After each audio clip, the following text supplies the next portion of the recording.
You had your chance and then you blew it. That is the most absurd statement of the year. Nice. Nice. Oh, baby. I'm in my zone, I'm feeling it.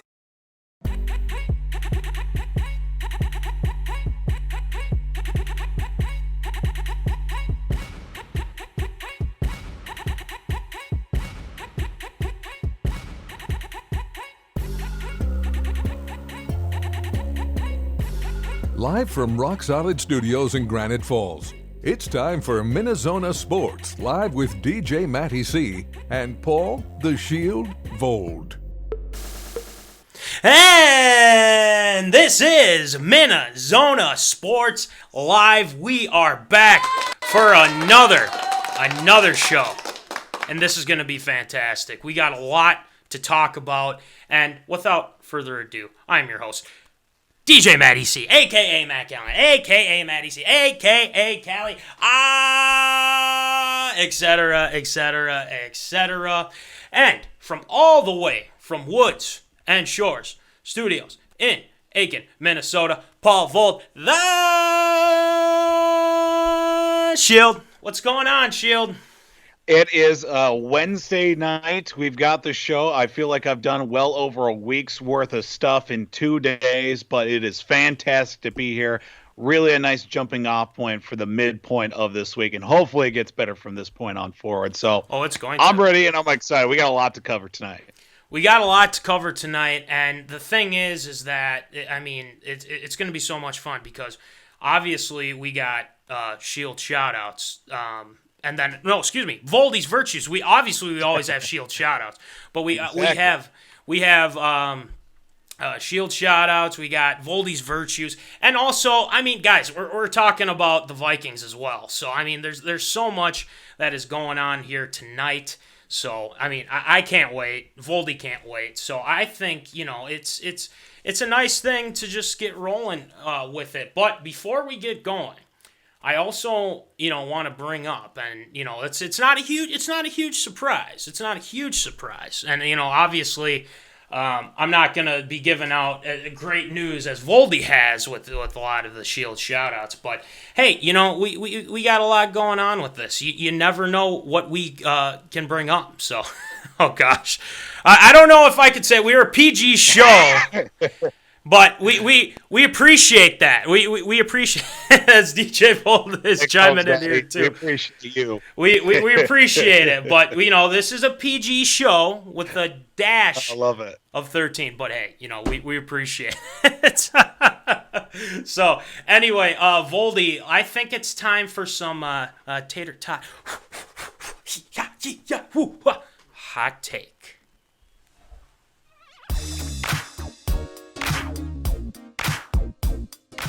Fresh out of the oven, it's Tater Tot Hot Take.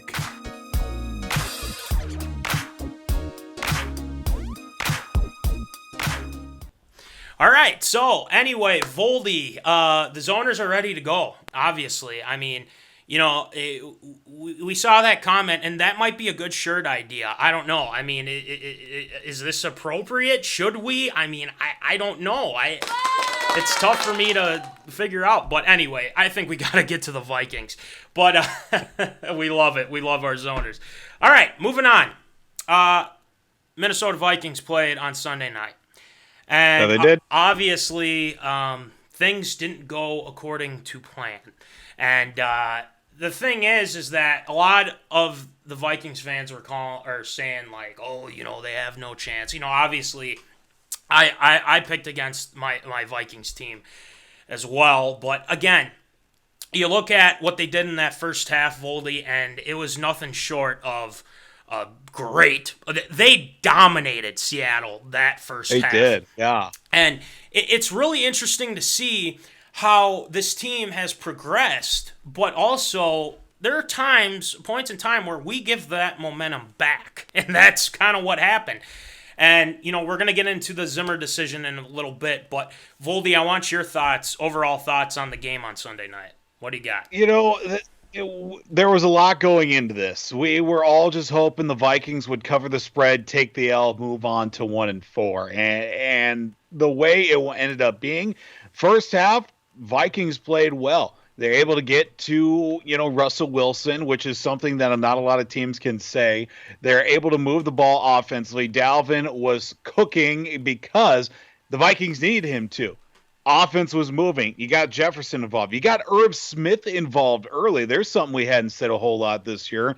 You got, Adam Thielen, Justin Jefferson going as well. You provided a little bit of space for Kirk Cousins, which really did help in the first half. Second half, completely different story overall. But the defense started playing pretty well. DK Metcalf had some fits early in that first half, ended up coming out in the second half to play out of his mind and score that late touchdown in the final moments, which was a plus or minus situation because I've got Russell Wilson and DK Metcalf on my fantasy team. So that you do. I mean, I would have been happy, but at the same time, it didn't really help me in the long run. I still ended up losing by 30 points. That's a different story altogether. But overall, some really good progression. This is the Vikings team that we wanted to see. So a couple questionable calls in the game overall on both sides. Yes, that's a given. Talk about that a little bit more here as we get into it. Sure. But overall, this is the team that we wanted to be at the beginning of the year.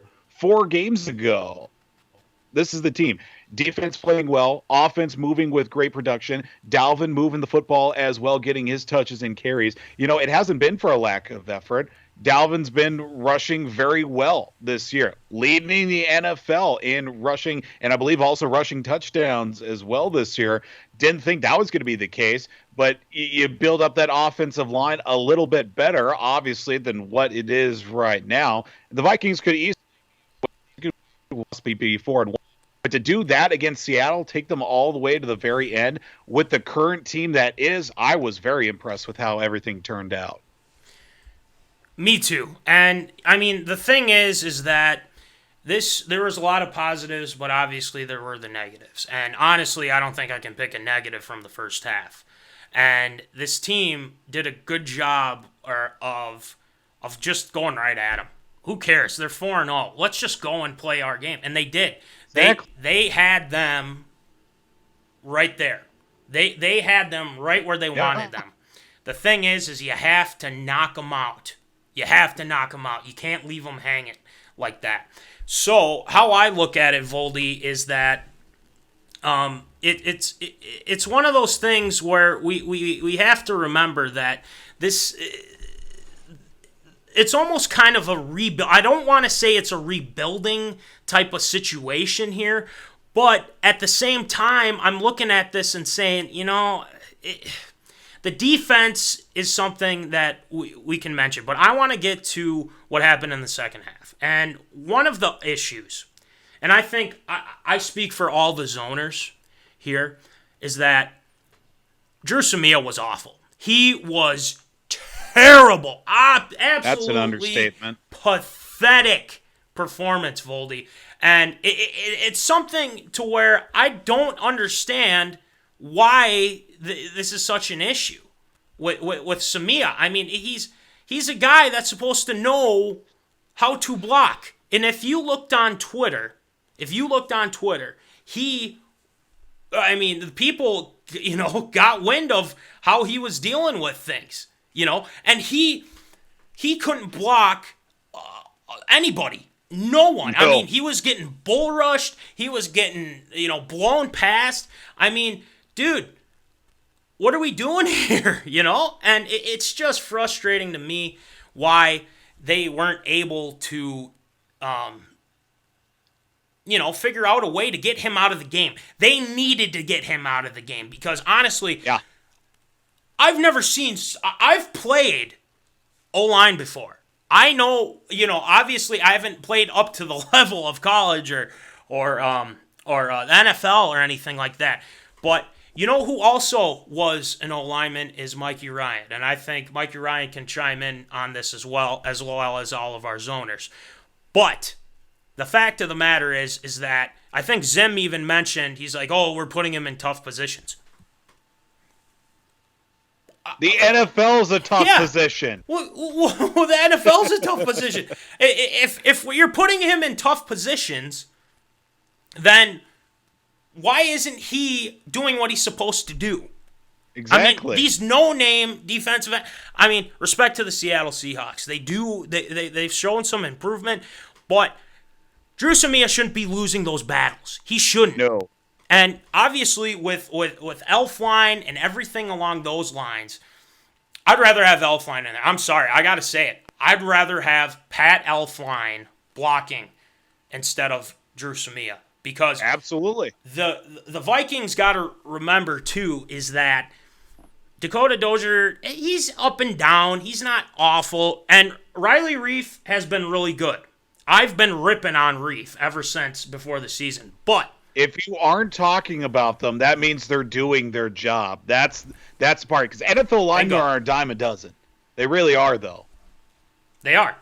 I mean, just something to consider here, too. And Riley Reif, I give you claps, man. Really, honestly, you're doing a great job. Keep it up. Okay, let's keep it going.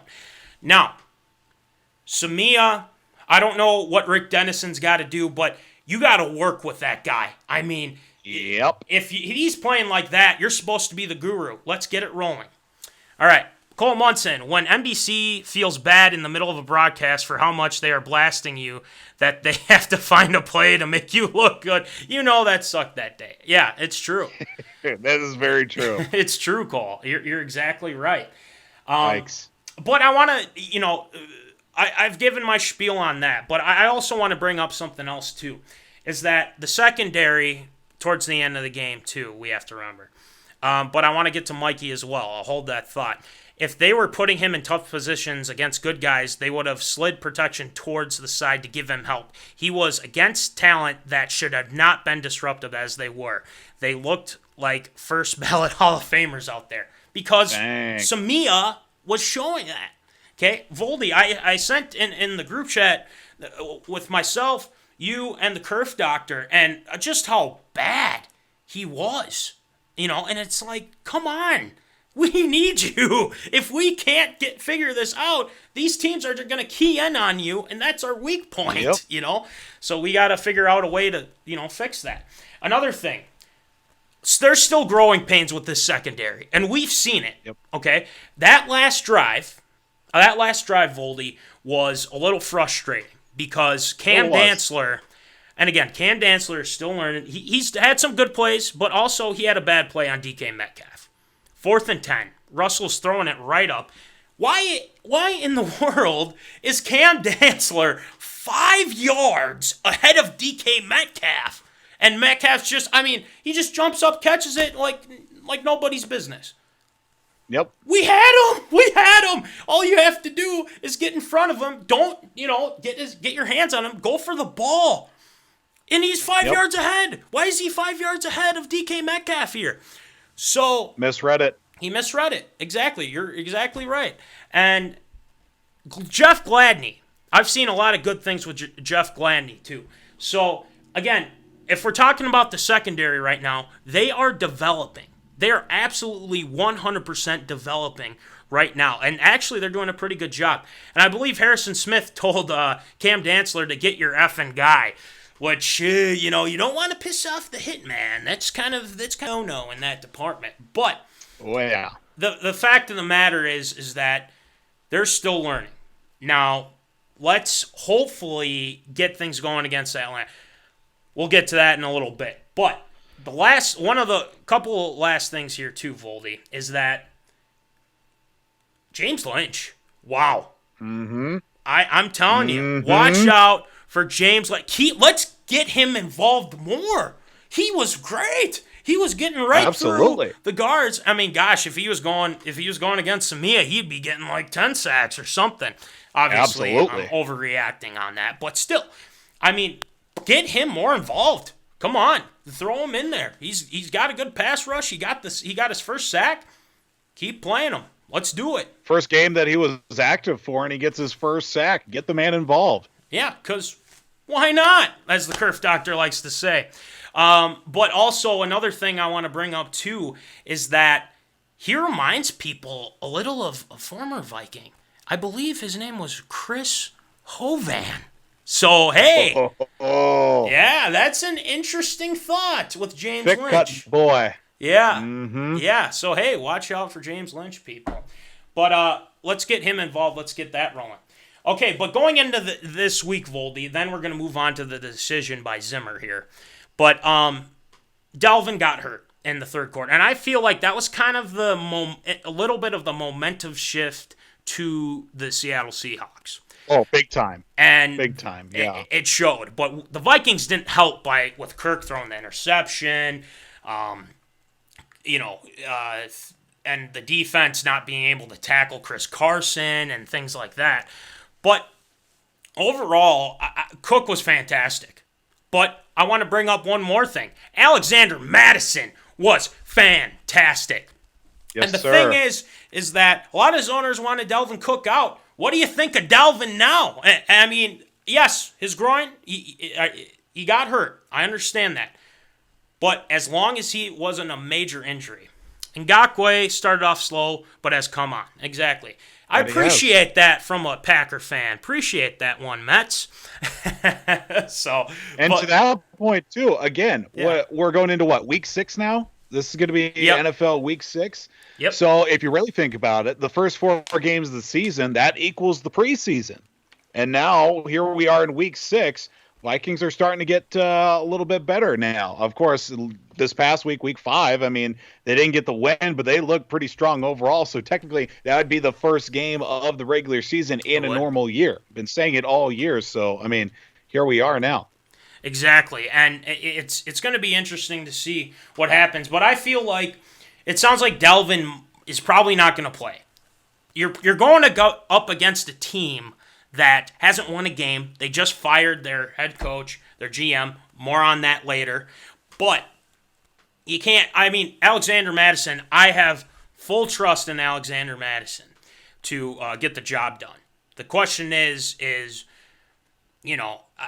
better to rest, Dalvin and everything like that. It could have been a lot worse from what I heard. So, again, factor that one in as well. But anyway, let's move on to the decision. And we say hi to Ethan. What's going on? We're still moving on with our Vikes talk. And obviously, it's a little like, I understand the lower third. You're like, are you kidding? The decision? What the heck are you? Well, honestly, that's kind of how it feels like right now. But Voldy, here's the big question. Okay, would you go for it on 4th down, or would you have kicked the field goal? What are your thoughts? I've been kind of wrestling with this a little bit. My immediate reaction when I saw the Vikings 4th and 1 inside the 10, you're up by 1 score, looking to make it at least, a touchdown and a 2-point conversion to tie the game. I said, go for it. The Vikings were unstoppable on 4th down against Seattle. They were just moving the ball on 4th down with relatively ease because they went into it. They had nothing to lose. They're 1-3. And they're just like, hey, we played pretty well last league. We're just going to go in and we're going to play our game. And their game said, keep the ball out of Russell Wilson's hands all night long. 4th and 1, absolutely. I would go for it 10 times out of 10. No questions about it, especially inside the 5-yard line. And, of course, it took a freak of a drive for Russell Wilson to tie and even take the lead for the game and for the win as well. But that's going to happen. Great teams are going to find great ways to win, and it took a great performance by Russell Wilson again on primetime football. It seems like for the 3rd time this year, it's come down to like 1 or 2 plays inside the 10 to either tie or win the game in Seattle somehow. And I have no problem with them going for it. Yes, of course, it's the fact that now the Vikings are 1-4, but I don't see a problem with it. Mike Zimmer has got all my vote of confidence in the world right now, and I would certainly go for it again.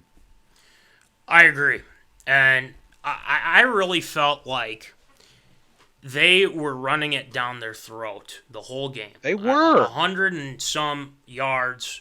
Dalvin and Mattison. Obviously, that defense, and we said this last week, Voldy, is that this defense isn't Legion of Boom. Not even close to Legion of Boom, not Bloom. But, it's kind of one of those things where people are trying to find a way to blame Zim. And the thing is that, I want change. Zim's, it's not good at this, not good at that. But the thing is, you can't be perfect as a head coach in the NFL. I've got mad respect for Zim, and everybody knows it. But the fact of the matter is that he made the right decision by going for it. Because if you are pounding the ball and keep getting first downs, and Kubiak has done a fantastic job with the outside zone run, you have to execute too. And I love Alexander Madison. Voldy, you know it, I know it, but he missed the cutback. He did. And that, he did. It happens. It happens. It really, it's the thing. He just didn't see it. He was close, but obviously if you make that cutback, we're not talking about the Vikings losing. We're talking about the Vikings beating the Seahawks finally at Seattle. And then, it's just crazy. Here we go.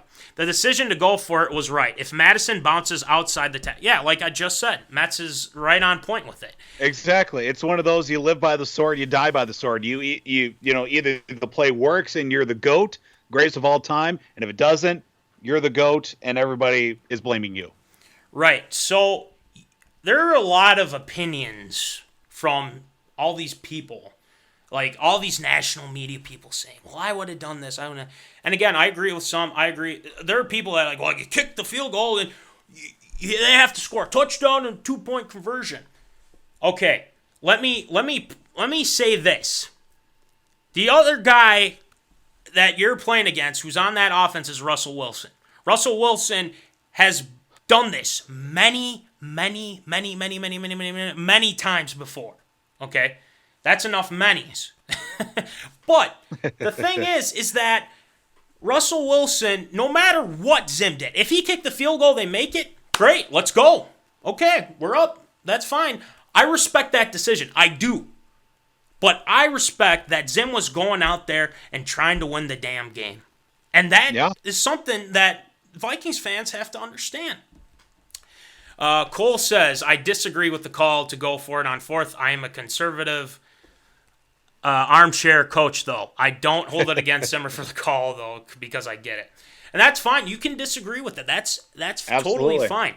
But the thing is that Zim had enough belief in the defense, at that point, it's almost a no-win situation, even if they make the field goal. It's a 50-50 shot. There's only two choices here, right? Exactly, Ethan. It's a 50-50 shot. And the thing is, what happens, now, again, we've had a lot of issues with this in the past, but missing the field goal. What if Bailey missed the field goal?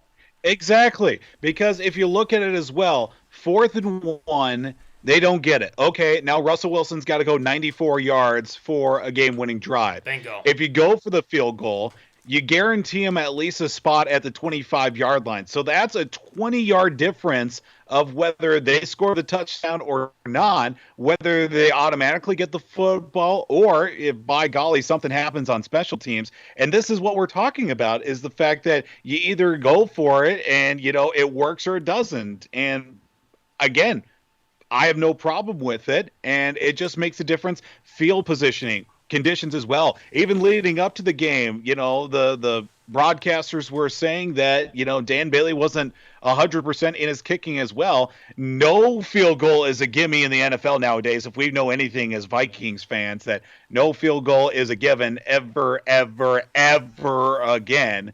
And I don't care if it was inside the 1 or if it was inside the 45. No way. And I still would have gone for it. Exactly. So, again, you got to think of the other scenarios, okay? And Zim did the right thing. So, the fact of the matter is that defensively, obviously, it was almost a no-win situation. But they played really well. They fought their tail. I feel like the defense fought their tails off to try and stop them, okay? And, obviously, Dantzler and whatnot. Yes, I get it. But you're going against Russell Wilson. DK Metcalf is very, very, he's up there in star status right now. He's a big dude. This guy's a beast.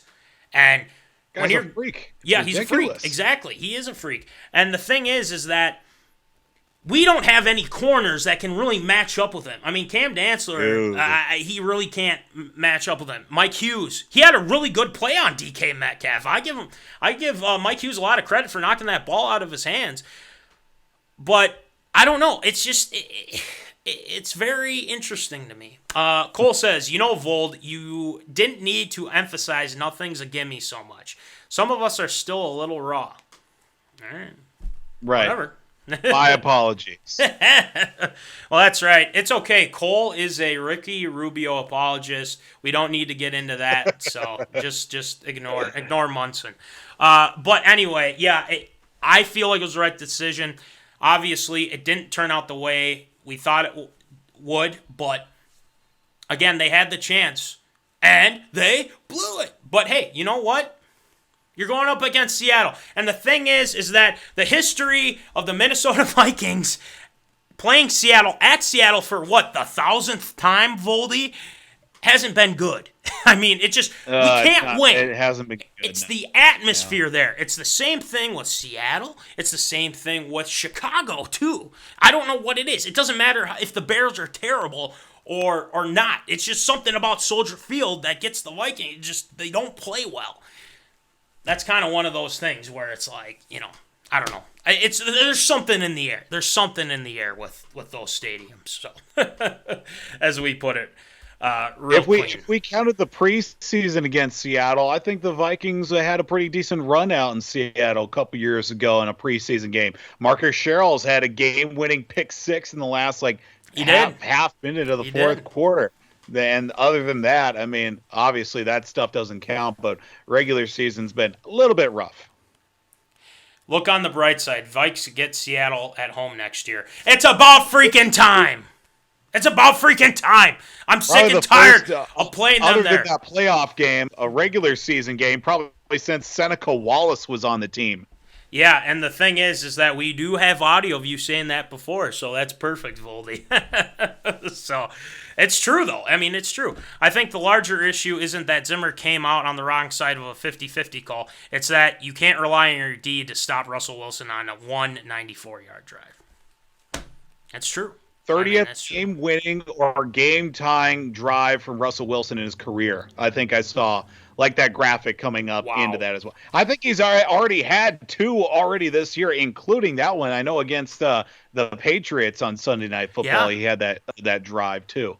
Right, so, I mean, it's crazy. He's playing out of his mind. Now, I've always been a big fan of Russell Wilson, too, so I give him props. I give him a lot of props. But obviously, I want the Vikings to get the win because I want them to see them improve. And, hey, you get the Falcons coming up. You get a bye week, then it's on to Green Bay, I believe. So, hey, they have opportunities, but they just got to follow through on it. All right, anyway, that'll do it for our Vikes talk. That was really good. That was really fun. And Zoners chiming in, we appreciate you. But we're staying in Minnesota because, if you check out this flag behind me, we're going to be talking about the Minnesota Wild. And, Voldy, you're going to lead the charge with Voldy's virtues because I think we need to go to the Temple of Wisdom and we need to understand what's going on with the Minnesota Wild. So let's go to the Temple of Wisdom.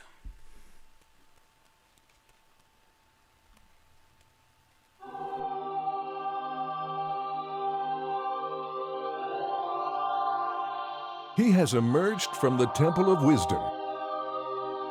Gather round for Voldy's virtues. All right, so he is ready to go, and obviously, Voldy, we're talking about the Minnesota Wild, and it's all about the future. There's been a lot of deals, so Voldy, why don't you enlighten us with your knowledge?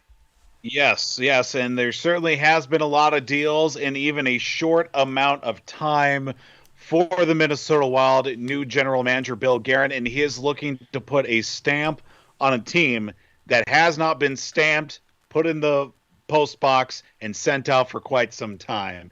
The Wild are a team that has been stuck in limbo for quite a few years as well. Had that really good run 2013, 2014, 2015, and even parts of 2016, but since then haven't really been able to do much anything. For too long, the Wild as a franchise have been too focused on experience over the future and the youth of the franchise. And one guy that is looking to put the emphasis on youth while also stockpiling a couple of key pieces for the immediate future is Bill Guerin. And he has made an impact in less than 10 days into the offseason with the draft and free agency as well. Let's take it all the way back now to October 5th. Got things going right before the start of the draft, the NHL first player entry draft, trading Devin Dubnyk. We all saw the writing on the wall with that.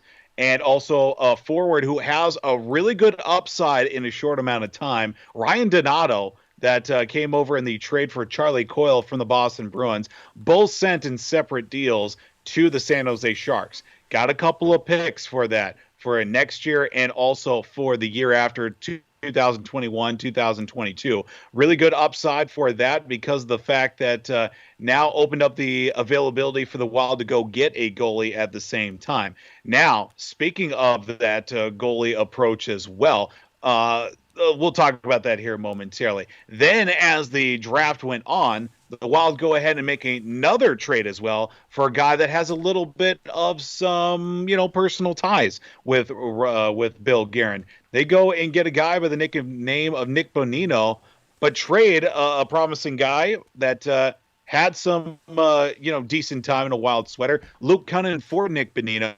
But Nick Bonino does have a little bit of that edge and experience when it comes to playing in those big games, playing in the Stanley Cup Finals when he was with Pittsburgh a few years back with Bill Guerin as an assistant GM. That move right there I found very interesting, but at the same time, he's a guy that can fill in that second, maybe even third line opportunity for the Wild that are looking for a little bit of that grit, but a little bit of skill on those lower lines that have been struggling for the past couple of years. And of course, with that dealing of these, of Devin Dubnyk, who frees up a lot of cap space at the same time, the Wild go out and get a guy. They get a goalie who had a bounce back year by the name of Cam Talbot. Everybody said going into this year, Cam Talbot's washed up. He's no good no more. Cam Talbot was a Wild killer the last couple of years. It didn't matter. He was playing in Edmonton. He'd always kill the Wild. He'd play over in the likes of... Well, anyway, looks like whatever's going on with Skype, looks like we got some poor connection. Of course, everything was going so well, Zoners, but we'll get Voldy here in a second. Don't know why this seems to happen during our shows, but we'll get Voldy here back on in a second. But I agree with Voldy. I think the one thing that we got to understand too is that they're a team that has to make the moves when they need to. The thing is that it's frustrating that when the Wild got Parise, when the Wild got, Suter and things like that, it got to a point where he has achieved enlightenment and as such has transcended. So I just got an update from Voldy's owners is that his computer decided to restart. So again, another 2020 issue. But hey, I'm here. We're good to go. So when Voldy gets back here, we'll make sure that we got you covered. So anyway, the big thing here is that Voldy is talking about, why they need to be young, why they need to be fast, things like that. And the big thing is that they're a good team. I mean, they will come out of this. I mean, Kaprizov's still going to be, coming in and, doing a fantastic job. And it's going to be interesting to see, what they'll be able to do. And the NHL, I mean, right now they're getting younger, and Voldy's going to be talking about that,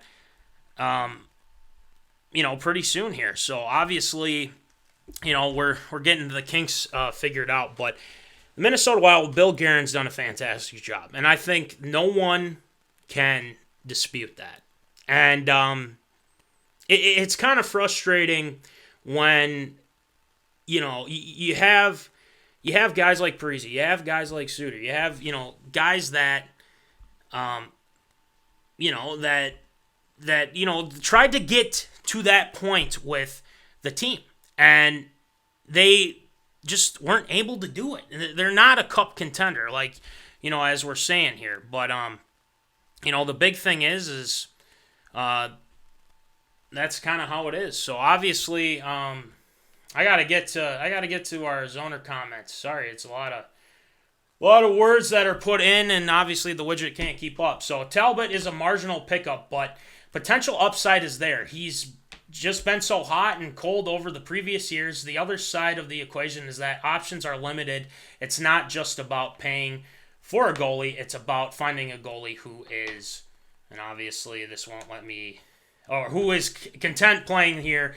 But let's face it, the Wild is not a cup contender yet. And that is 100% true there, Ethan. I think it's going to take time. And it's almost kind of like Zim's defense. It's going to take time. So, you got to factor that in as well. So I think, there's a lot of things that you have to, figure out with this team right now. They're young. They got to gel too. I mean, that's the big thing, is that this team has to be, have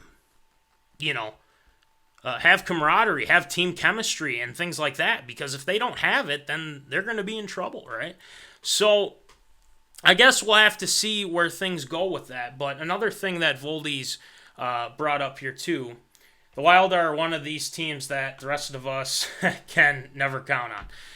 That's the thing. It's Minnesota sports, Jack. I mean, that's kind of the spiel that we have, or known for in a way.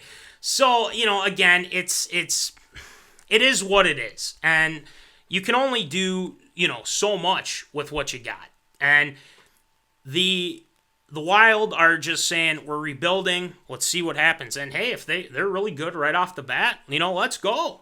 But I feel like, and Voldy can attest to this too, but the fact of the matter is that there's a lot of guys that Guerin's getting his guys, and that's pretty simple, and that's pretty easy to understand too.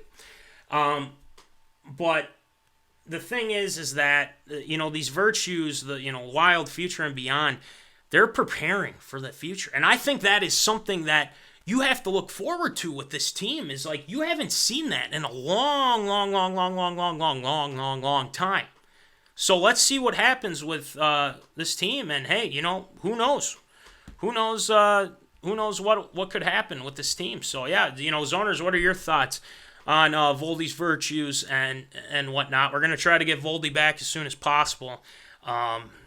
Computer problems. Obviously, the computer decided to restart itself. So. But you can only, we're doing with what we got. So chime in, let us know what you think and whatnot. So, but yeah, kind of, just kind of from my perspective, then we can see if we get Voldy on here in a second. But this team is interesting to me. Re-signing Greenway was a great call. Kaprizov has huge upside, but maybe the best bargain pickup was Bukestad. They paid nothing for him. And Bukestad, the main thing is that you have a former Gopher, in there. I mean, Voldy might not like it, but he's a good player. And, the thing is that, you're getting younger, and, he's back in the state of Minnesota, and, hey, watch out. But, Kaprizov, I mean, don't be surprised, and obviously, I'm putting this out here too, is that don't be surprised if Zach Parise is traded, or Suter, or, whatever. I mean, it'll be interesting to see what happens with that, but, it's going to be interesting for the Wild, and, they're going to do what they need to do to, get to where they want to be, and it's not going to happen overnight, and that's the big thing here, Zoners, is that the Minnesota Wild, there might be a couple bad seasons before they get to where they want to get to. But again, you have COVID going on too. So, I mean, if you want these guys to gel, if there's a pushback, postponement of the season, but I feel like they're not doing the bubble. Oh, I don't like it either, but he isn't a bad player when healthy, and they paid nothing, so it's worth a shot. Yeah, because as the Curve Doctor likes to say here on MinneZona Sports Live, why not? So, I mean, that's kind of one of those things, that we have, and that's what we'll have to do. So it looks like Voldy's having some issues with his internet connection, and his computers aren't, responding well. So this is what we're going to do. Voldy's going to give me a call on my phone here, and you can listen to what he's got to say. So he'll call in, and we'll get back to some Voldy's virtues. 2020 can't be any. It's just one of those things, zoners, where we just can't. You just can't do it. There's no such thing as a bad hockey season. Just saying. Well, I mean, there's teams that have had bad seasons. So we'll just kind of go from there. But it is kind of what it is, and Voldy. Well, this is interesting because we really tried to make sure that everything would go well, and it seems like your computers don't seem to be working, huh? No, literally. Didn't even give me a message like, "Hey, you need an update," and nope, we're just gonna go ahead and update that for you right in the middle of everything going on. So I think with that, the Temple of Wisdom is now burnt to the ground right now. Hate and ire for all things technological. So I think, with that being said, I think we just need to move on to absurd or approved and give the people what they want. Exactly. So I kind of, gave them the spiel of what you were going to say. So hopefully it spoke volumes to the masses. So anyway, let's move on to absurd or approved. It's time for everyone's favorite segment, Absurd or Approved.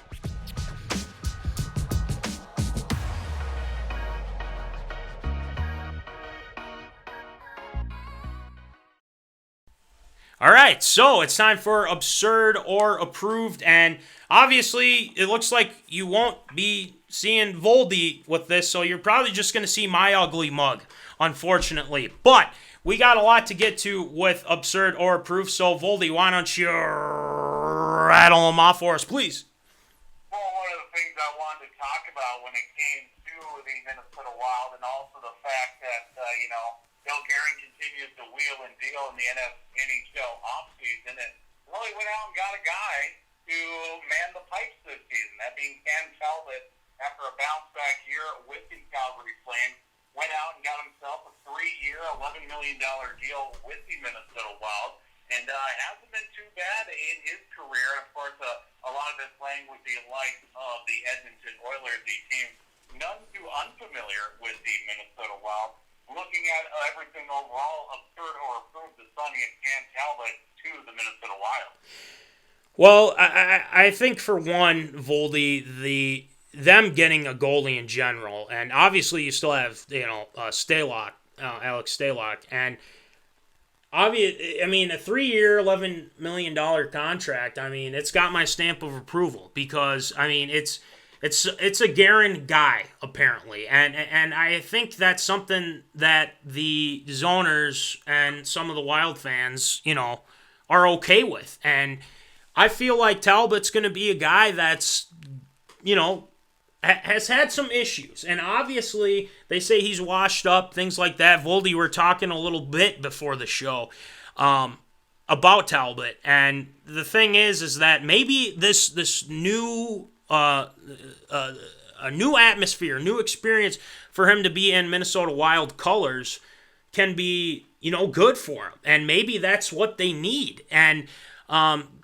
it's got my stamp of approval because, they needed a goalie. They needed to move on from Devin Dubnyk. And, again, I can't say that it's a bad one because, again, we haven't seen him play. And, I think with what's going on is, he was traded, the Oilers traded for him in 2015, it looks like, and then he was dealt to Philadelphia at the 2019 trade deadline, signed a 1-year deal with Calgary in that offseason. But it looks like he's going to be a guy that can show, hey, you know what? I still got a lot left in the tank. So let's see what happens. And obviously, having Staylock there, too, helps a lot. So, yeah, it's got my stamp of approval. Voldy, what do you think? Yeah, I think it's one of those where it's a low-risk, high-reward situation because even this past year, even in the playoffs, 10 games, 2.4 goals against average, a 924 save percentage, pretty decent numbers even with the likes of the Calgary Flames. And I think overall, of course, it's not going to take too much of a major hit on the cap space with it only being, a little over $3 million a year if that's how the contract is structured for Canada. But overall, I think this is a solid off-season signing for the likes of Bill Guerin. It's got my stamp of approval. Yeah, as I put the stamp down here as well, I mean, it's got my stamp of approval as well. So stamp of approval is all around. Let's see what happens. Guerin's wheeling and dealing, so let's get it rolling with the Wild. The state of hockey needs something to look forward to. Obviously, with that first-round exit in the bubble, they want to forget that and add some more players. And obviously, Guerin's been doing that. He's been following through. So, all right, next one, Voldy. Well, unfortunately, this past NFL Sunday, and of course in a game that was nationally broadcasted, we saw another quite possibly another gruesome career-changing injury, that being to Dallas Cowboys quarterback Dak Prescott, who unfortunately ended up with a very gruesome lower leg injury that ended up requiring season-ending ankle surgery. And unfortunately for Dak Prescott, in a year that it was going to be a proving ground for him, especially after taking the franchise tag this offseason for $31.5 million for the one season for the Dallas Cowboys, that came to a shocking halt overall. And there is still a little bit of some animosity, of course, between the Jones family and Dak Prescott as well. But everybody sending their well wishes, including us here at MinneZona Sports Live, of wishing a speedy recovery to Dak Prescott and his recovery back from that surgery and injury as well. But there's still some question marks. Of course, how does this affect the offseason going in, the contract situation for Dak Prescott? Right. Does he get that multi-year deal that he's been looking for, or does the franchise tag apply to him once again? My question is to you, DJ Matty C. Is Dak Prescott still the future, even after the injury for the Dallas Cowboys? I believe so. And Voldy, we've talked about this many times, or a couple times, I should say. Not many, but I mean a couple times. But Dak Prescott was having almost a career year. And granted, yes, they were playing behind a lot, and obviously their defense isn't nowhere close to where they should be. But we all have to remember, too, that Dak Prescott has shown improvement over, the seasons and whatnot. And, him getting a Patrick Mahomes contract, or maybe in a couple years, or maybe a year or two with Lamar or anything like that. But I think the Cowboys have no choice. They have no choice but to stick with Dak Prescott, because, what, are you going to suck to get Trevor Lawrence? We've been talking about that for a while, especially Vikings fans with that whole spiel. With Dallas or not, Dak is a good QB. He has a future as QB1. He does, and I admit that. And I'm not a big Cowboys guy. Court Hansen is, he was pretty bummed. I talked with him a little bit, our loyal Zorner, but Andy Dalton, the Red Rifle, is back and ready to go. Here's Court. Perfect. This only solidifies the future of Dak Prescott. He signs a big deal in the offseason, and the money that the Cowboys make when he wins MVP, Comeback Player of the Year, and Super Bowl champ. Wow. That is a bold statement from Court Hansen. The money he makes on that will pay for it. Well, Court, that's a lot to say, but I don't think I agree with that about this whole Super Bowl stuff. But I will say he is the future of the Dallas Cowboys. The thing is, they got to find a defense first, Court. Can't be playing behind so many times. And Everson's got to get rolling too. DeMarcus Lawrence, haven't heard much from him. Their corners have been kind of trash, too, from what I understand. So, I mean, going back to it, that was a gruesome injury, and I really feel for Dak Prescott. I mean, the thing is, a lot of people rip on him, but honestly, I have no comment to the defense. See? Told you. I'm just saying. I mean, it's something that you got to understand, Court. You have no comment on the defense. Well, they got to figure it out, man. George Edwards is there now. So, hey, figure it out, right? But, yeah, it's got my stamp of approval because I believe that Dak's going to come back stronger, and I think he's, it's a 4 to 6 month injury. It's not something where it's like career ending, which I literally thought it was. An elite offense will overcome terrible defense. Not always. I appreciate Court's ideas. That big market thinking, they are a big market, so hard to find fault with that. It's true. It's true. But, yeah, it's got my stamp of approval. Voldy, what do you think? Yeah, I think honestly, if the Cowboys don't lock up Dak Prescott, I think this will be one of the biggest mistakes they've made in their franchise. They've had a lot of questionable decisions in their lifetime, especially with the money they signed with certain Roy Williams, the whole T.O. situation, and how everything ended up with that, and underperforming in the playoffs as of late. I think Dak Prescott most definitely is the future of the Cowboys, and if they don't lock up a big deal here this offseason, I mean, even this year, going into this week, obviously the defense has been atrocious, to put it kindly. But the offense has been making up for it. They had, the best offense going into this week to go along with the worst defense, or second to worst defense in the NFL. And they've been making up for it, and they were sitting in pretty good position. Is Andy Dalton going to be the guy that leads them to the playoffs? I don't know. The NFC East is completely wide open right now, but I can certainly see the Cowboys making a strong run.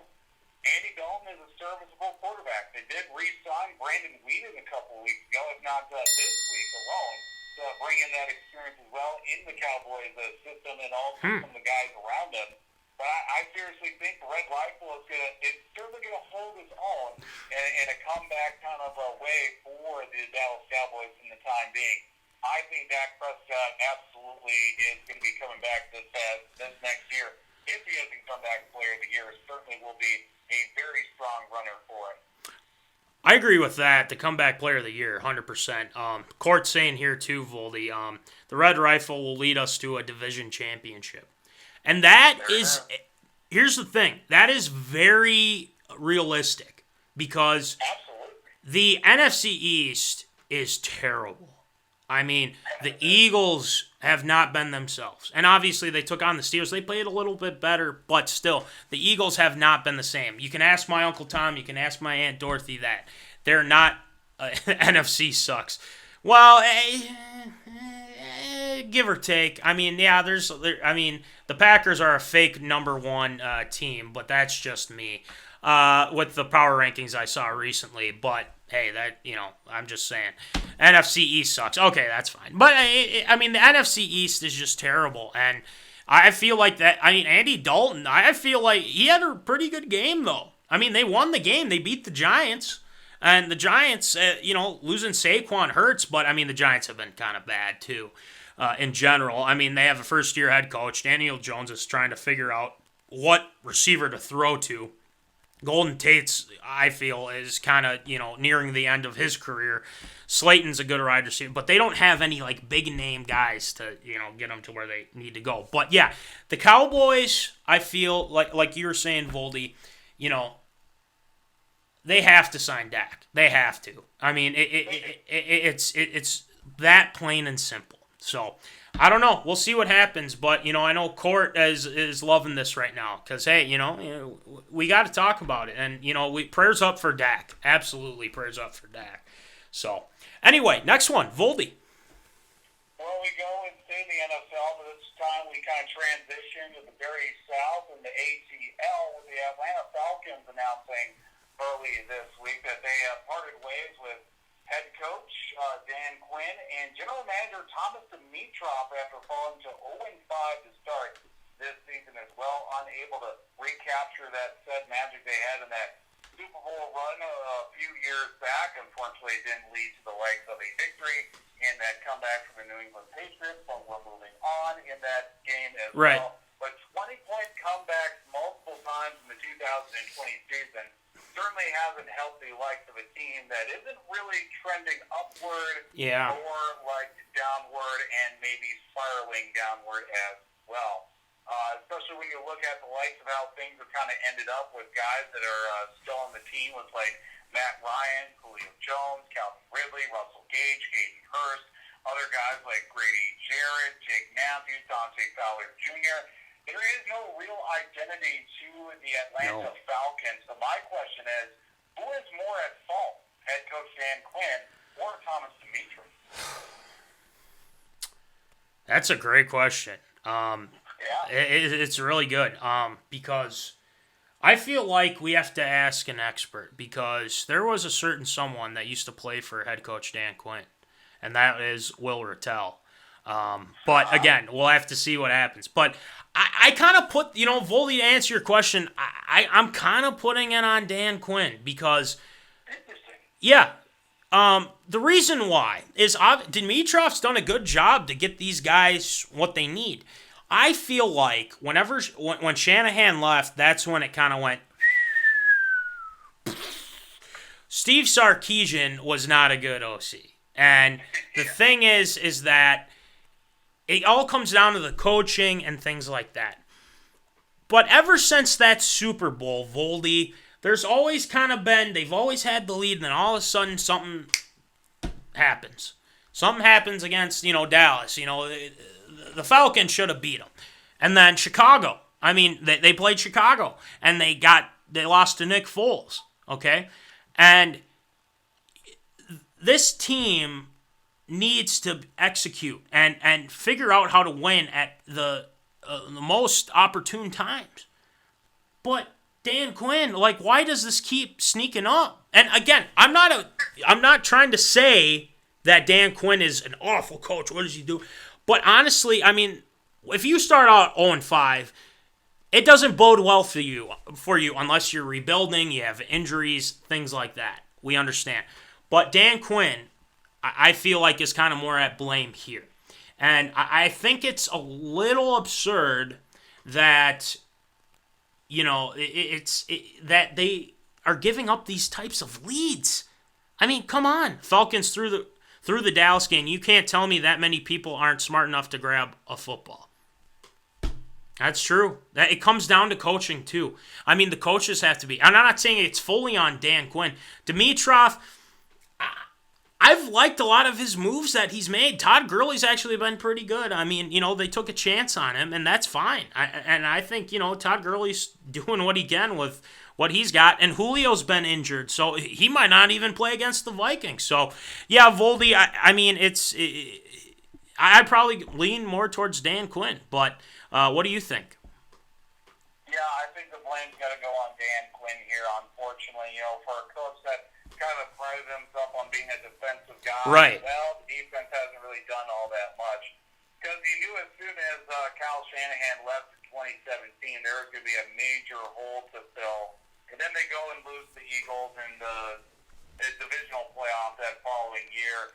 And then they go and lose to the Browns in 2018 as well. I mean, it was just not a good scene overall that season. Then at the end of that year, all three coordinators get let go by Dan Quinn. You saw the writing on the wall there and say,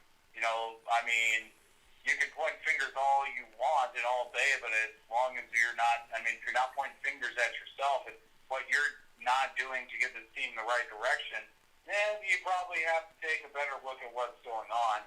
And then, unfortunately, it just hasn't been there since the likes of, that Super Bowl run that they had those few years back, and nothing's really came about since then. And, honestly, for Dan Quinn, sure, when he first started, he had a couple of decent runs, and, of course, that Super Bowl run, the Super Bowl 51, but after that, there hasn't been much anything going on. Right. And, he may be just one of those coaches, a lot of flash in the pan early on in his head coaching career, but maybe needs to go back and, back to the basics and be a defensive coordinator, defensive position coach somewhere and, work his way back up. Who knows? maybe somebody will give him a head coaching job at the end of the season. But I think, in my opinion, the blame's got to go on Dan Quinn here. Yeah, and, you know, GMs can give you all. I mean, the thing is, they had a lot of talent. Vic Beasley was, you know, when he was there, he was very good.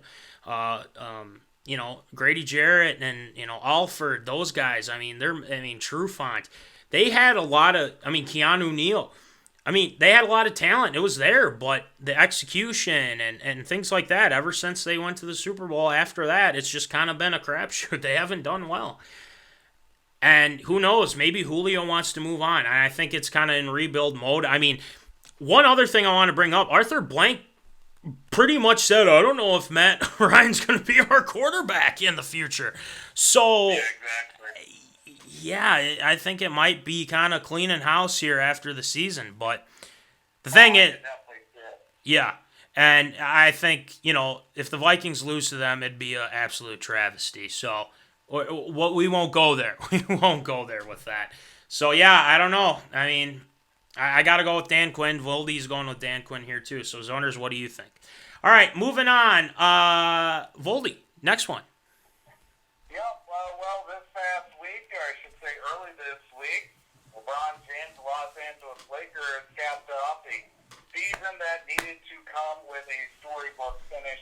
The Los Angeles Lakers capped off their first championship win in a decade, winning 106-93 in Game 6 to beat the Miami Heat and claim the win and also the NBA Finals Larry O'Brien trophy, thus cementing another MVP, Finals MVP award for LeBron James as well. And of course, this win of the championship coming months and since he started the year, the passing of Kobe Bryant and his daughter Gianna, one of those other passengers on the helicopter crash at the beginning of the year. But still, looking at some of the numbers and still some haters out there saying that LeBron James still won't be Michael Jordan. I'm still one of those hard believers as well.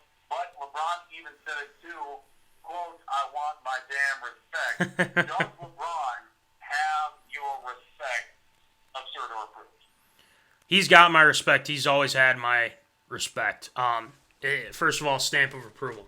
The thing is that I am still a firm believer of Jordan being the GOAT.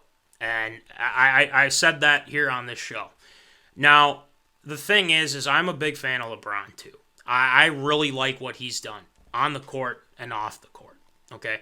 Has he made some mistakes? Sure. The decision was kind of one of those things where it's like, why are you doing that? There's some other stuff that he's done that I don't agree with too, but you have to respect what he has done. And he, single-handedly almost took a no-name team when he was, in his prime with the Cavaliers, and they got swept by the Spurs. But the Spurs were really good back then. But LeBron needed guys on his team, and the Cavs weren't able to do that first go-around. He goes to Miami, he's got D. Wade, he's got Chris Bosh. They don't win a title the first time. They get to the finals, they don't win the title. But then he wins two with the Miami Heat, and then he decides, I want to go back to Cleveland. I want to win one for Cleveland. I'm not a big basketball fan, but LeBron has my respect for his amazing philanthropy and social efforts. Bingo. Exactly, Ethan. And it's one of those things where LeBron, I feel, is a good person, and I honestly like what he's done, and people really do need to respect him because he is a guy that, goes out in the community and things like that. I'm not doing this whole comparison between LeBron and Jordan because honestly, the whole GOAT debate, like I've said before, is kind of one of those things where it's like, whatever. They're never going to play each other. You can't bring one team back. And yes, it's fun to debate about it. Sure. Okay. That's fine. But LeBron James is a physical specimen. The fact that he took this team from what they were last year, they didn't even make the damn playoffs last year. And now you add AD, you add some more other pieces, and they win this. And honestly, who knows if they were going to even have a season? I mean, for gosh sakes, they with Corona and then obviously with everything that's been going on with, social injustice and everything, they were about to say, screw it with the season. And they were able to get the season done. There were not a lot of positive tests with the bubble. And LeBron James, put some respect on LeBron James' name, honestly. He is a fantastic player. He's on the Mount Rushmore. I'm sorry. He is on the Mount Rushmore of great NBA players, okay? And LeBron James, I mean, I'm not going to say, he's going to get more rings than Jordan. That means he's better than Jordan. That's not how that works. If he keeps winning rings with the Lakers, hey, watch out. I mean, Anthony Davis has done a phenomenal job. But anyway, stamp of approval, put some respect on LeBron James' name. I could go all day. Voldy, what do you think? I just look at it from the fact that LeBron has been able to win 4 championships with 3 different teams. Winning 1 championship for one team is one of those where it is the stars have to align. Oh, sure. Yeah. Some great players go their entire careers without even getting close to a championship. Bingo. In all the 4 major sports and even before. But LeBron's been able to do it, especially in the last 10, 12 years, on a consistent basis. Been able to put his teams in position to get to the playoffs, get to the semifinals, the conference finals, the NBA finals as well. And of course, those years where he did reach the finals, it just didn't work out, but still able to put the Heat into right. When he was with the Heat, into a position to win a title. The Cleveland Cavaliers as well, early and later in his career, put them in that spot to compete for an NBA finals. And even in is only his second year in Los Angeles, he's able to put them in the championship and also for the, for an NBA title overall. I mean, from day one, LeBron James had my respect. Is able to go out there, talk the talk, walk the walk, and what he's doing off the court as well is fantastic, let alone, I mean, he'll always have my respect in my mind. It's completely a stamp of approval for LeBron James. And then one thing I want to bring up, because Jack made a really good point here.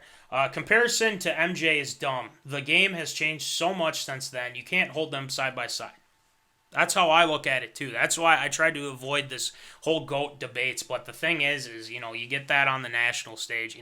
Obviously, Stephen A's, the Skip Baylesses, Shannon Sharps, those guys, like to debate that a lot, and that's fine. They choose to have their opinion on that.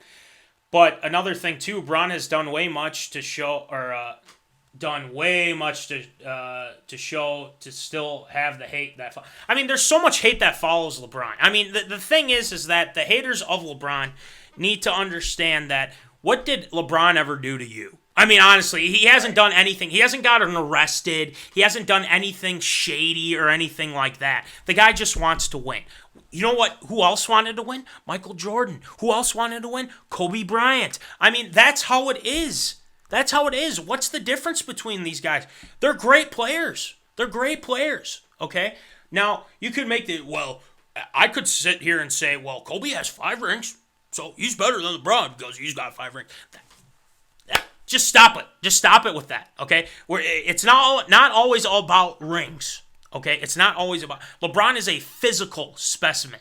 He's a beast. He's 35 years old, and he's doing this. This is insane.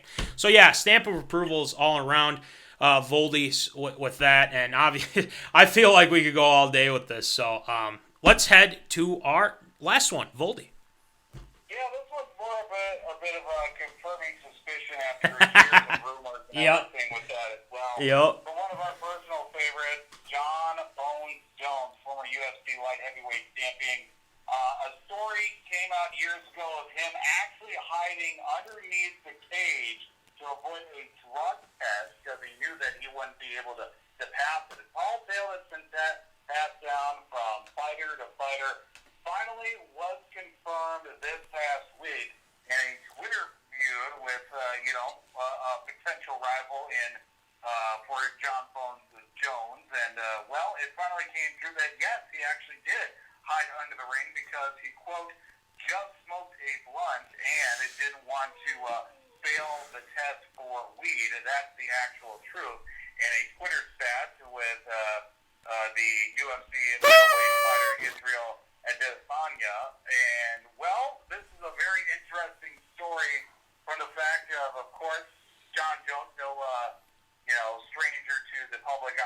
Also, Yeah. drug test after drug test and suspensions, fines, anything and everywhere in between.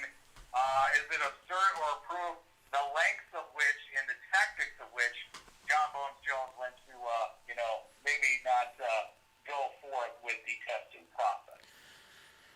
Why is it so hard? I mean, honestly, this guy, how many chances has this guy had? I mean, it's too much to count on my hands and probably my feet here too. I mean, was he on our infamous list, Voldy? Did you have him on the list or no? I definitely had him on my list. Okay, good. I just wanted to double check because, good Lord, man. I mean, why can't you understand? I mean, it's absurd. First of all, it's absurd. But, I mean, I don't want to quote Stephen A. here, but you got to stay off the weed, man. I mean, that's all you got to do.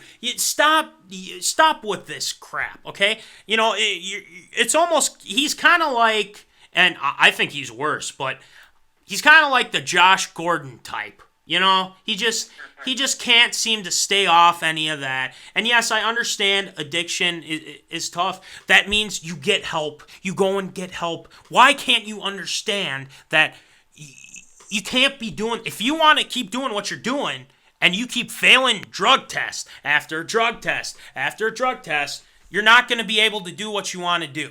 You won't be able to fight, okay? So why is this hard to understand? That's my question. I think it's absurd. John Bones Jones, you have all the talent in the world, but you just want to smoke weed. You just want to, do drugs or whatever, drink, whatever. Just don't do it. Don't do it. That's all you got to do. It's as simple as that. Don't do it. Okay? And saying like, oh, I try to hide under the ring and things like that. You shouldn't be doing that in the first place. Just don't smoke it. That's all you got to do. You make a choice. Yep. Don't do it. It's a drug test. It's not like the commission stripped him of a belt for objecting to the draft, and they had to fight your way back to a title. This guy doesn't deserve airtime. Yeah, exactly. I agree with you, Ethan. So it's absurd. But Voldy, what do you think? Am I surprised by the story being true? Absolutely not. Nope. The length of which that John Bones Jones has gone through in his career to still get, his 85th chance to come back and prove himself in the ring, it's completely absurd. Yeah. But the fact that he continues to get chances speaks to the fact that Dana White's in the business of making money. That's true, and, yeah. Bones Jones is the name. He's got the money to go along with it. Given those battles with Daniel Cormier and everything in between, all those light heavyweight fights have been the stuff of legend. Now tell me something he's done positive in the last 5, 6, 7, 8 years. Exactly. Not a whole lot. Oh. I think he's had more losses outside of the ring than he's actually had wins in the ring the last 5 years, to say the least, because of the fact he keeps getting suspended, failed drug tests, gets arrested, gets drug charges against him. I think it's just completely absurd the fact that he continues to get the opportunity to fight. And am I surprised by this story being true? Absolutely not. If anything, it's a proof that finally we get some confirmation on a long-told rumor. Well, I'm glad we got confirmation, and I'm glad he's on your infamous list. Maybe we need to bring that back next week and, update our list. But, zoners can also have their infamous list too, so just throw it in there. But, yeah, I agree. John Bones Jones, why is it so hard, man? That's all I got to know. Yeah. That's all I got to know. He tested positive for drugs. That's one thing he did positive. That boy call. That was pretty good, Munson. I give you some credit for that one. But yeah, I like Ethan said, I don't think the guy deserves airtime anymore. I mean, how many chances have he had? How many chances has Josh Gordon had? So it's kind of like almost heir apparent in a way. So, but is that going to do it for ARA, Voldy? All right, I love it. So anyway, Voldy, it's going to be kind of an odd Shield shoutouts because obviously we can't see, your awesome flag in the background, but we'll make it do with what we have right now. So let's get it going. Let's Shield shoutouts. Shield shoutouts.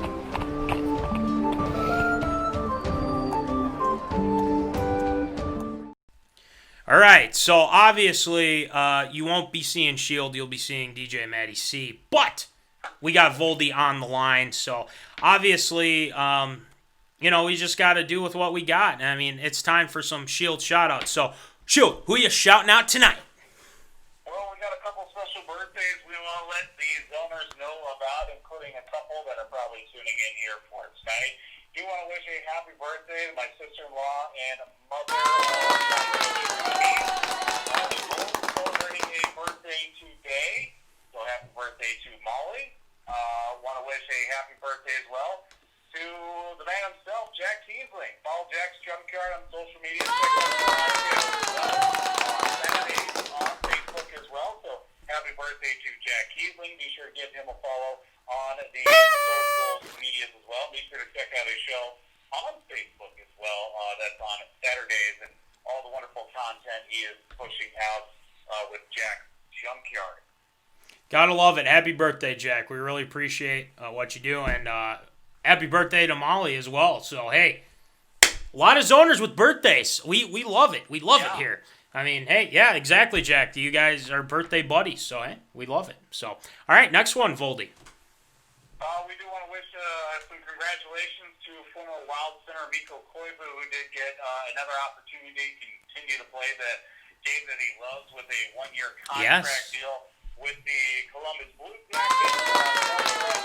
I'm smelling the curse of Minnesota, because Columbus is probably going to be a team this year that is going to be running the table for the NHL, because that is just how any player who leaves any Minnesota franchise will end up competing for, if not being 10 times better than they were with Minnesota. So I would not be surprised at all if Mikko Koivu gets one last solid run and maybe makes something out of it in Columbus with the Blue Jackets. So, but we do wish the best for Mikko Koivu in his future endeavors. Absolutely. And, I think one thing we got to remember with Mikko is that if they do win a ring, I'll be rooting for them. I mean, he deserves it. And, all those years with the Minnesota Wild, I think he deserves a shot at it. And who knows, maybe Columbus makes the run and gets it for him. So, again, it's a wait-and-see game, but we'll see. Next one, Voldy. Well, we do want to say a big thank you to Joe Clements. Yes. A follower of the Zone, for buying MinneZona. Buying one of our shirts. So that's a real nice little piece. I think we had a couple of posts over the weekend of Joe with his shirt. So we do want to say thanks to Joe for buying a shirt. You can still buy yours as well. We'll talk about that coming up here in just a couple of moments. You bet. You know it. We want to send congratulations to a good friend of mine from Byron, Reed Fouillon, of the great Fouillon family in Byron, for getting engaged over the weekend, proposing to his girlfriend Kristen over the weekend. To Reed and his now fiancee Kristen. So congrats to the lovely young couple on getting engaged over the weekend. Absolutely. Yeah, I mean, engagements. There's a lot going on. Jack, kind of slightly off topic, but Jack is wondering if we have hoodies. Maybe that's down the road here. We'll see. But for now we have shirts. So, Jack, make sure you get your shirt, because I'm sure Jimbo's got one for you. So, but anyway, yeah, the claps out to the Byron native Reed and Kristen. So, next one, Voldy. Well, we do want to say, of course, a big Shield shout-out to Washington football team quarterback Alex Smith, returning from almost 2 years to the day of a devastating leg injury that almost led him to losing his leg, and made the comeback by actually playing this past Sunday in replacement of quarterback Will Greer. He came in, performed admirably in a blowout loss to the Rams, and quite possibly putting himself into a position to quite possibly start in this season for the Washington football team. But great to see him coming back, especially after the circumstances of him even being able to, let alone step on the football field, let alone be able to walk again with both legs. Absolutely. And I know Aaron Donald had a sack on him, and obviously everyone's holding their breath. They're like, oh, God, because, I think there was talk about them, or talk when he got hurt that he might lose his leg. I mean, that was how bad it was for Alex Smith. But seeing him out there was just fantastic. And honestly, I feel like he should be the starter here in Washington. Dwayne Haskins, I'm sorry, isn't the answer.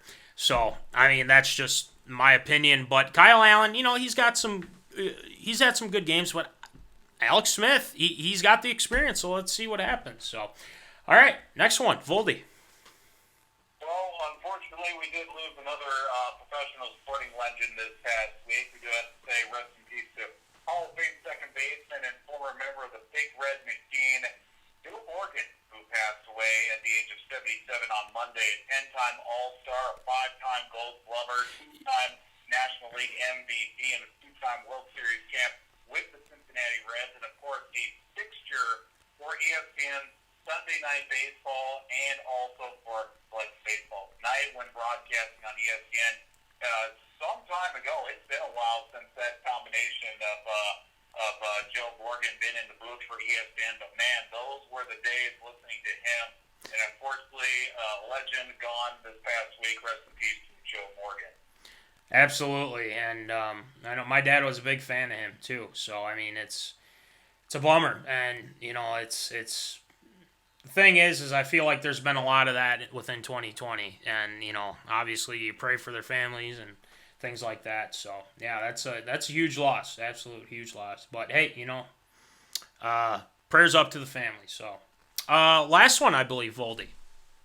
Yes, last one for Shield Shoutouts this week. We want to wish happy retirement to USA Women's Hockey Captain Megan Duggan, who will be hanging up the skates after finishing her career, winning gold medal in the Olympics in 2018, taking silver in 2014 and 2010 with Team USA and the women's hockey team, but also taking in 7 IIHF World Championship victories and 7 gold medals in World Championships as well. Megan Duggan hanging them up as a captain for Team USA, and we do wish her a happy retirement. That will do it for Shield Shoutouts this week. We love it. Great job, Shield, as always. But anyway, one thing we want to bring up, I feel like we've had bad luck these past 2 weeks, and the thing is I blame 2020. We blame 2020. So we appreciate all the zoners sticking by us during these technical difficulties. And, it's out of our control. Computers have minds of their own, apparently. And apparently Skype... Sucks. Yeah, technology sucks sometimes. And I agree with you, Voldy. But we appreciate the zoners chiming in. We're going to, we'll get it right. At some point, we're going to have a show within, hopefully next week. We don't have too many issues, so then we can give you the great show. I mean, it's still a great show. I mean, tech issues will happen. You roll on, we roll with you. I love it, Jack. We appreciate you. All right, anyway, Q&A Thursdays. We're going to switch it up. We're going to do something a little different. Voldy and I are both going to answer questions during the Thursdays. And make sure you throw in your questions on the Instas on Thursdays whenever you want. And both Voldy and myself will answer it, give our opinions on it, and, ask us anything we want, because why not, as the Curve Doctor likes to say. So, yeah, Q&A Thursdays tomorrow. Send us your questions. All right, moving on. Shirts. We were just talking about it. Jack, I think we need to get you a shirt, my man.